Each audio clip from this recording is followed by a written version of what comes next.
Welcome to something short and sweet in the Parsha. This week, Parshas Tzav, in which we read about the Korban Todah, the Thanksgiving offering. How many times do we say thank you? Rabbi Aryeh Sokolov, a man who I would like to consider a mentor and a dear friend, rabbi in Kew Gardens, Queens, tells a story when he went to a school to evaluate it for a special needs son that he has. He went into the school and he went into a classroom, and a very energetic 15 or 16-year-old ran up to him and said, "I want to tell you a Devar Torah. Let me tell you a Devar Torah." So the rabbi said, "Go ahead." So why in the Hallel do we say, "Otcha ki ani sani v'tehi li lishua"? Thank you, for you have answered me, and you've been to me as a salvation. Why do we say that twice? So the rabbi thinks about it, and the boy continues. He says, "Let me give you the answer. Let me tell you. What would happen if somebody came over to you and gave you an orange?" The rabbi wasn't sure what to answer. So he said, "I guess I would say thank you." The boy said, "Correct. Now, what happens if somebody would come over and give you an iPod?" The boy said, "I'll tell you what you would answer. You would answer, thank you, thank you, thank you." And then he began to explain. HaKadosh Baruch Hu brought us out of Mitzrayim. What do you think Klal Yisrael's response is? Just thank you? No. It's thank you, thank you, thank you. They're saying thank you. And then there's being seriously expressive about how one feels. The Korban Todah was given with 40 loaves of bread. Some bread, some matzah. It was eaten just by day and by night, whereas Korban Shlomims, the regular Korban Shlomims, the classification which the Korban Todah is in, can be eaten for 2 days.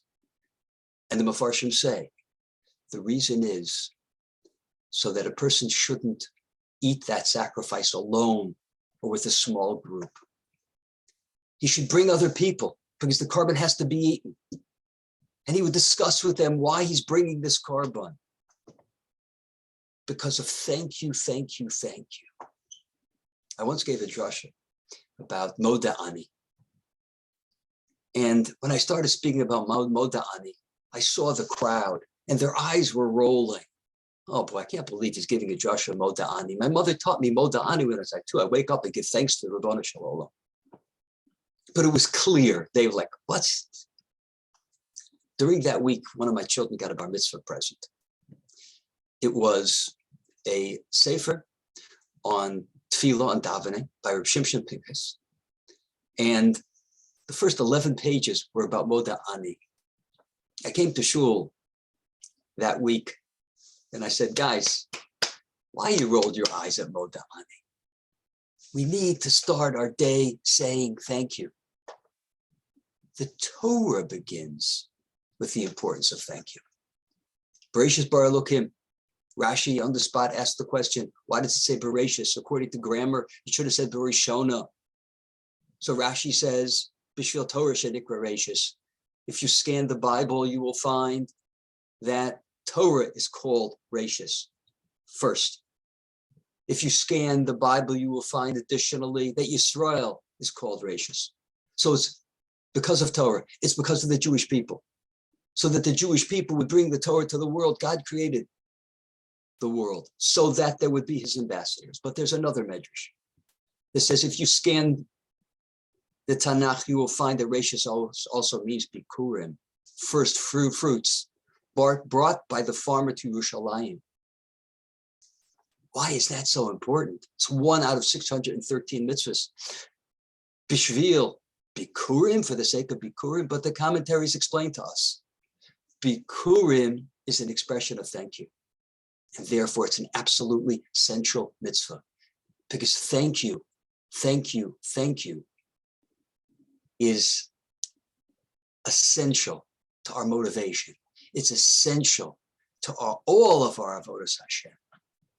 And we find it in the Pesach Seder. The core, the central feature of the Pesach Seder is, of course, the Magid, Sipur Yetzias Mitzrayim. And when the Rambam tells us about how that is done, he highlights one part of Sipur Yetzias Mitzrayim. And that is the 4 psukim, which are explained in detail in the center of Magid, in the center of the Haggadah. The 4 psukim of the Vidui Bikurim.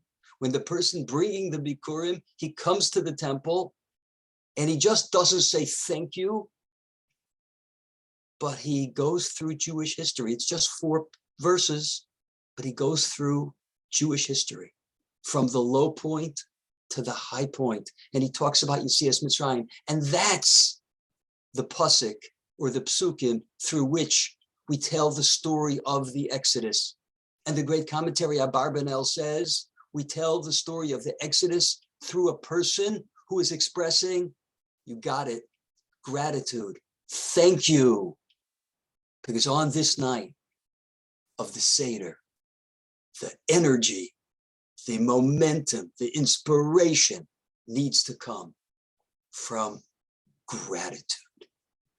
Gratitude is the engine for our observance. Not enough just to say thank you. It makes all the difference to say thank you to those people who are in our lives and to the Ribono Shel Olam. The night of the Seder, thank you. Have a great Shabbos. Thanks for listening.